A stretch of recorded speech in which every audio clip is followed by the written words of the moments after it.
The book of the prophet Obadiah. Introduction. Obadiah probably wrote after 500 and before the conquest of Edom in 312. His work is filled with calls for revenge, which deep down shows his faith in God's justice. Chapter 1. Against Edom. The vision of Obadiah. This is what the Lord God says about Edom. We have heard news from God, and the messenger has been sent out to the nations to say, Rise, let us go against Esau.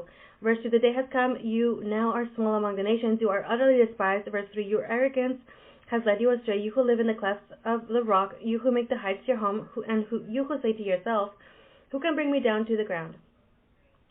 Verse 4, though you soar like the eagle, though you make your nest among the stars, I will bring you down again. Verse 5, if thieves or plunderers come at night, what a disaster awaits you then. Will they not ransack till they had enough? If grape gatherers worked in your vineyards, should they not leave only gleanings?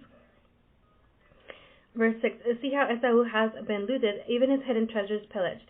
Verse 7, you have been driven to the frontiers, and those were your very friends. Those who partook of your bread set for you a trap in secret. Verse 8, God declares, shall I not destroy the wise men of Edom in that day, and deprive the sages that mountain of Esau?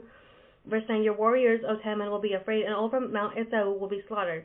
Verse 10, for the violence done to Jacob, your brother, you will be disgraced and destroyed forever. Verse 11, you stood aloof in waiting when strangers carried off his wealth, when foreigners entered its gates and cast lots for Jerusalem. You were as guilty as the rest of them. Verse 12, do not come to see and gloat over the misfortune of your brother. Do not exult over Judah's ruin, nor brag on the day of her destruction. Verse 13, do not go through the gate of my people on the day of their disgrace, nor gloat over them in their misfortune on the day of their adversity, nor lay your hands upon their possessions on the day of their destruction. Verse 14, do not wait at the crossroad to slay their stragglers, nor betray their survivors on the day of their disaster. Verse 15, for the day of God is near, for every nation as you have done to another, so to you will it be done. Whatever you have done will come back upon your head. Verse 16, for as you have drunk on my holy mountain, so will the surrounding nation drink up to the brim. Then they shall be as if they had never been. Verse 17, but there will be survivors on Mount Zion, a holy remnant. The house of Jacob will take possession of its own inheritance.